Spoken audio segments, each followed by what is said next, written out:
বৈশাখকে ঘিরে বাজারে ইলিশের দাম চড়া, দাম বেড়েছে সবজিরও। রাজধানীর কারওয়ান বাজার থেকে আরো জানাচ্ছেন সাদিয়া ন্যান্সি। প্রতি বছরই পয়লা বৈশাখকে ঘিরে দাম বাড়ার একটা প্রবণতা আছে। তবে আমরা সকাল থেকে মাছ বাজারে আমরা ঘুরে আসলে দাম দর নিয়ে জানার চেষ্টা করছিলাম।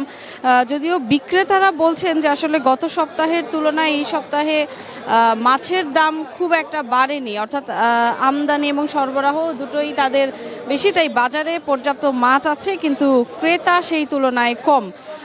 যারা আসলে পয়লা বৈশাখের জন্য ইলিশ মাছ কিনতে চান তারা কিন্তু একটু আগে ভাগেই কিনে মাছ তারা স্টক করেছেন সেটা বলছেন। কিন্তু দামের বিষয়টি নিয়ে কিন্তু আমরা বিক্রেতার কাছ থেকেও একটু জানতে চেয়েছি। একজন বিক্রেতা আছে, আমরা একটু তিনি দেখলাম যে ইলিশ মাছ কিনলেন, তার কাছে আসলে দাম দর কেমন একটু জানতে চাইবো। গত সপ্তাহে যেমন এই মাছটা আমি নিছি 1 কেজি 200 গ্রাম, এটার আমার থেকে 2500, আজকে রইলাম 2100, 300 টাকা কম।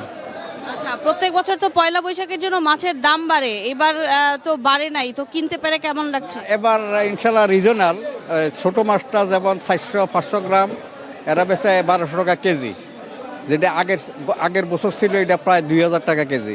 মাছের দাম কিন্তু প্রত্যেক বছর আমরা দেখি যে কেজি প্রতিতে প্রায় একদম 1000 পর্যন্ত কিন্তু বাড়ে ইলিশ মাছের দাম, কিন্তু সেই তুলনায় কিন্তু এবার ইলিশ মাছের দাম স্থিতিশীল আছে। তবে যেহেতু পয়লা বৈশাখ, তাই অনেকে আবার বলছেন যে আগে যেমন চড়া দামেই আসলে মাছ বিক্রি হতো সেই দামেই কিন্তু এখন বিক্রি হচ্ছে। পরবর্তীতে অন্য কোনো বাজারে মাছের দাম দর সম্পর্কে আপনাদের জানাতে পারবো। এই ছিল আমার কাছে সবশেষ খবরাখবর।